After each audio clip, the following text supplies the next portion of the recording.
Hello students and welcome to the session.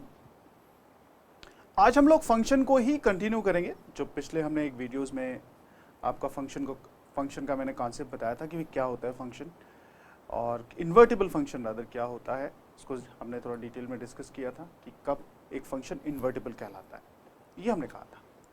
आज हम लोग एक बहुत ही इंपॉर्टेंट सवाल, बहुत ही important question will be discussing and the question is if f is a function from R plus positive reals to codomain is minus 5 to infinity where minus 5 is included.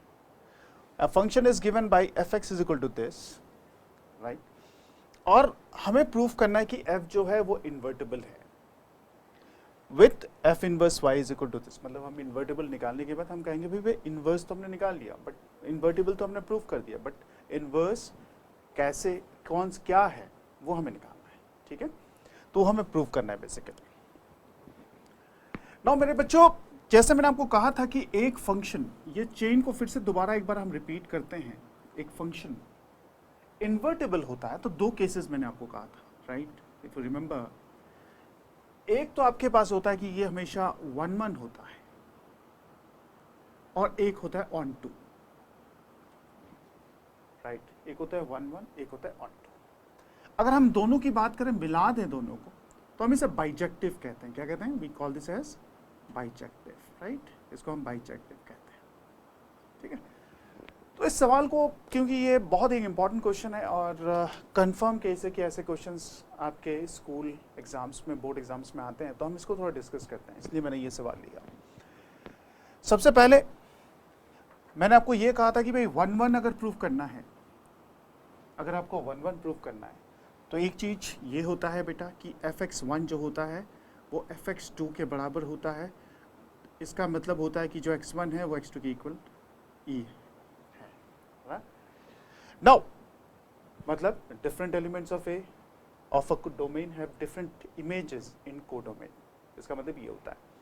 उसके बाद हमने ऑन2 की बात की थी। ऑन2 में मैंने आपको सीधा सा डायरेक्ट कॉन्सेप्ट बताया था। What we have to know about this ऑन2 is like we know codomain जो होता है, राइट, वो हमेशा रेंज के इक्वल होता है बेटा। That is a very important thing, we should know it, should be always equal to range. तो ये दो चीजें अगर हम प्रूव कर देते हैं तो हम कहते हैं कि फंक्शन जो है वो इन्वर्टिबल है, ठीक है? Now let's start the question. First of all, अगर आप देखें यहाँ पे मेरे बच्चों क्या क्या दिया हुआ है, ये हम थोड़ा समझ लेते हैं। अगर आपके पास डोमेन की बात करें, डोमेन ऑफ एफ, इसको समझ लेते हैं। डोमेन ऑफ एफ क्या दिया हुआ आपको? 8+ दिया हुआ है, राइट? मतलब एक्स जो है वो ग्रेटर देन 0 है, ओके? नाउ अगर हम बात करते हैं रेंज की, हम बात करते हैं कोडोमेन की। What is the codomain which is given? इससे भी लिख लेते हैं हम लोग। कोडोमेन ऑफ एफ की अगर बात करें तो basically this is given -5, infinity. ये हमने देख लिया। ये दोनों चीजें हम लोग जब ऑन टू प्रूव करते हैं तब वहां यूज कर सकते हैं। अभी हम लोग 1-1 में चलते हैं, राइट? स्टेप नंबर 1, पहले हम लोग 1-1 प्रूव करते हैं, राइट? 1-1 या फिर इसे इंजेक्टिव फंक्शन भी कहते हैं, 1-1 फंक्शन भी कहते हैं, या फिर इसे इंजेक्टिव फंक्शन भी कहते हैं बेटा, राइट? हम क्या करते हैं? हम x1 और x2 दो एलिमेंट्स लेते हैं, राइट? ऑब्वियसली ये हमने डोमेन को बिलोंग करता है x1 और x2, ओके? हम क्या करते हैं? हम इसे ऐसे कंसिडर करते हैं fx1 is equal to fx2, ये लेते हैं। This are the steps you have to follow in the examination, right? तो इसके बाद हम इसकी बात करते हैं, तो ये मेरा होता है 9x1² प्लस 6x1 माइनस 5, ये मेरा 9x2², राइट? ये मेरा 6x2, this is -5। Can you see that? I have written this, right? ठीक है? Now this -5 cancel my student. एक हम ये करते हैं, हम लोग 9 वाले पार्ट को इधर लेके आते हैं, तो ये आपका 9x1² माइनस x2² आ गया मेरे बच्चे। यहाँ से 6 लेके आते हैं तो कॉमन लेते हैं, 6x2 इधर लेके आते हैं तो x2 इज इक्वल टू 0 आ गया मेरे बच्चे, right? Now the important steps comes here. We can take the factors now. x1 minus x2, we can write x1 plus x2 बेटा, ठीक है? Plus 6 times x1 minus x2 equal to 0, Now, this x1 minus x2, we can take common. So this is nothing but 9 of x1 plus x2 plus 6 minus 2. Isn't it? Acha, this what we have taken on the left hand side. That's why we have written this. Fine. तो दो factors बन गए यहाँ पे, आप देख सकते हैं. आपने यहाँ पे x a square minus b square formula दो फैक्टर्स निकाल दिए, आप इधर लेके आए तो ये आपके बन गए चीजें. ठीक है ना. Now what is the next one? Next one is कि ये आपका x1 is equal to x2 हो सकता है. It can be zero, right. ये जीरो हो सकता है, ये फैक्टर जीरो हो सकता है, बट ये जीरो नहीं हो सकता क्योंकि x1 and x2 if you take some positive numbers we added plus 6, right, this is always greater than 0, so we can't take this. ये नहीं ले सकते, है ना. This can be a factor where we can say that x1 is equal to x2, right. Now my dear students, let's come to step. So you can see here step 1 is okay, fine. हमने यहाँ लिख दिया fx1 is equal to fx2 implies x1 is equal to x2, right. ये हमने कर दिया. तो हम कह सकते हैं कि भाई एफ एक्स जो है ये 1 है, ये हमारा क्लियर हो गया मेरे बच्चे, है ना. ये मेरा 1 है और फिर इंजेक्टिव पे कहते हैं. Now my dear students, let's prove onto. Now हमें ऑन टू प्रूव करना है, बहुत इंपॉर्टेंट पार्ट है ऑन टू के लिए. वैसे तो ऑन टू के लिए हम कहते हैं codomain is equal to domain, but यहाँ codomain is equal to range, so has to be very clear about this. इसमें जैसे आपको कहा गया भैया कोडोमेन जो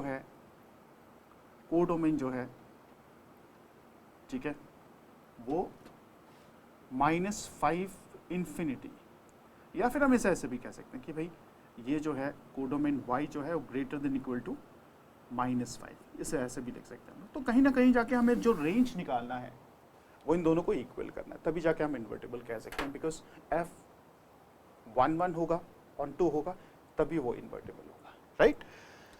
सो व्हाट टू डू? हम क्या करते हैं बेटा, हम y कंसिडर करते हैं, ठीक है, और हमारा जो फंक्शन है वो है 9x square plus 6x minus 5. अब देखें यहाँ पे हम क्या करते हैं, हमें x in terms of y लिखना होता है. तो मुश्किल है, आइदर इसे क्वाड्रेटिक की तरह सॉल्व करके हम क्वाड्रेटिक फार्मूला लगा के कर सकते हैं, या फिर एक काम कर सकते हैं जो x वाले टर्म्स हैं इसको हम परफेक्ट स्क्वायर बना के फिर हम आसानी से कर सकते हैं. देखो बेटा क्या करते हैं, हम यहाँ पे क्या करते हैं 9x स्क्वायर प्लस 6x, है ना. अब देख रहे हैं 9x स्क्वायर प्लस 6x. मैं एक काम करता हूँ यहाँ पे +1 करता हूँ, -1 करता हूँ, -5 कर देता हूँ.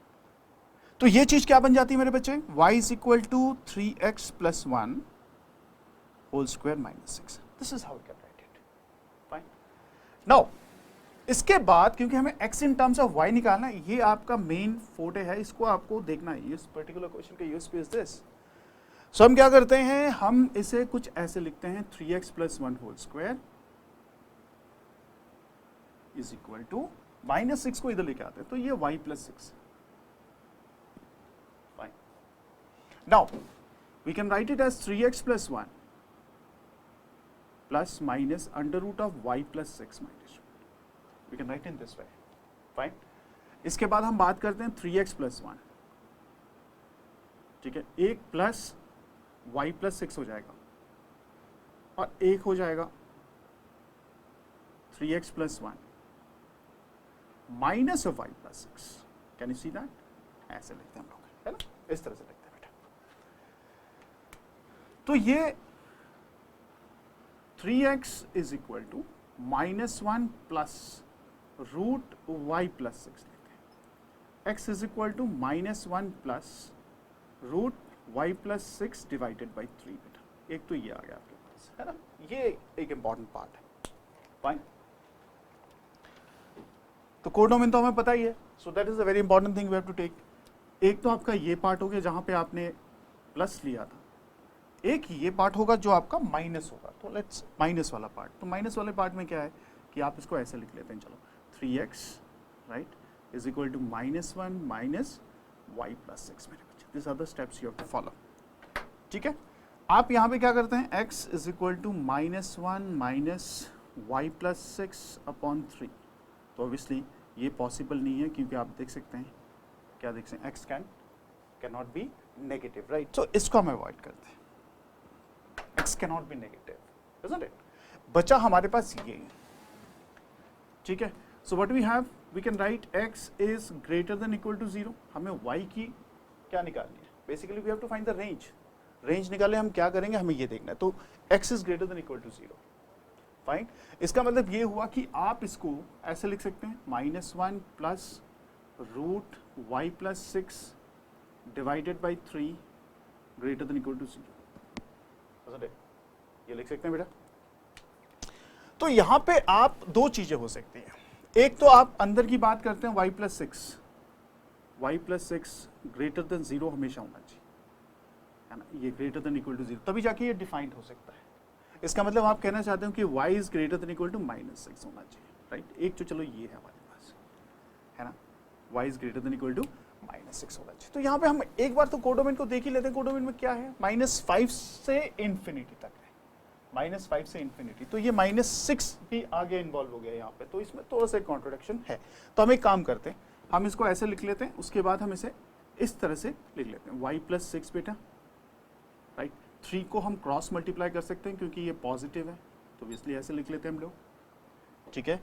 इसका मतलब ये हुआ y प्लस 6, है ना, ग्रेटर देन इक्वल टू, ये आपका 1, ये लिख लिया हमने। दोनों तरफ स्क्वायरिंग कर देते हैं मेरे बच्चों, y plus 6 is 1, so y is greater than equal to -5। Can you see that, this is how we write it, है ना, y is greater than equal to -5, fine. तो दोनों चीजें देखेंगे आप, दोनों को अगर कंपेयर करके देंगे तो y greater than equal -5 will satisfy this particular जो हमारे पास ये ऑप्शन है, right. Is this clear?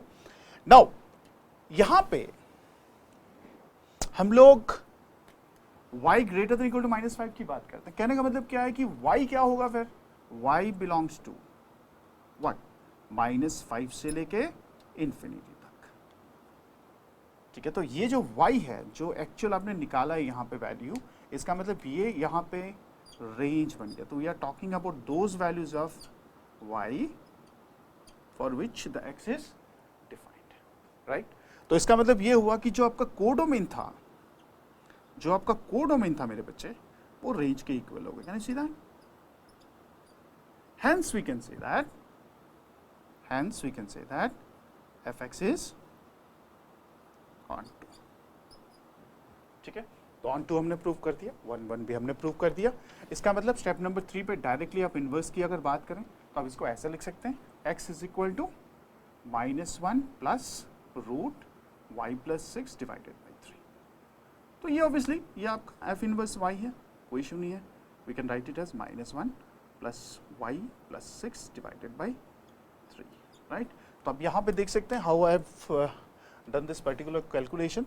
You can check it out कि y जो हमारा ये वैल्यू है, जो हमारा परमिसिबल वैल्यूज हैं, ठीक है, for which the x is defined, that is very important. तो ये रेंज जो है, ये हमारा कोडोमेन जो था, कैन यू सी दैट, ये कोडोमेन के साथ ये इक्वल हो गया। जब ये कोडोमेन के साथ इक्वल हो गया तो हम कहते हैं कि एफ जो है वो ऑन टू है, ठीक है। तो अल्टीमेटली जाके हमने कहा स्टेप नंबर 3 पे कि हमने x इज इक्वल टू ये लिख लिया था, ठीक है। हेंस ये जब मैंने कहा इन्वर्टिबल तो हो गया ना, ये दोनों मिला के आप कह दो भैया ये इन्वर्टिबल हो गया, है ना, इन्वर्टिबल हो गया। अगर इन्वर्टिबल हो गया, ठीक है, इसका मतलब हम इन्वर्स निकालना चाहेंगे। मैंने एक पिछले वाले वीडियोज़ मैंने आपको बताया था कि इन्वर्स कैसे निकाला जाता है, x in terms of y करके जो भी डिफाइंड पार्ट होता है वो लेते हैं, तो ये अल्टीमेटली जाके हमारा इन्वर्स आ गया, राइट। तो 2-3 चीज़ें आपको करना था इन्वर्टिबल प्रूव करने के लिए। 1 ऑन टू प्रूव करना है पहले। ऑटोमेटिकली जब ऑन टू कर लेते हो तो हमारे पास जो एक्सप्रेशन आ जाती है, जैसे हम x is equal to this लिखते हैं, तो ये ऑटोमेटिकली मेरा एक इन्वर्स का फॉर्म आ जाता है। You can see that, right. So I hope you people have understood this concept. Thank you, God bless.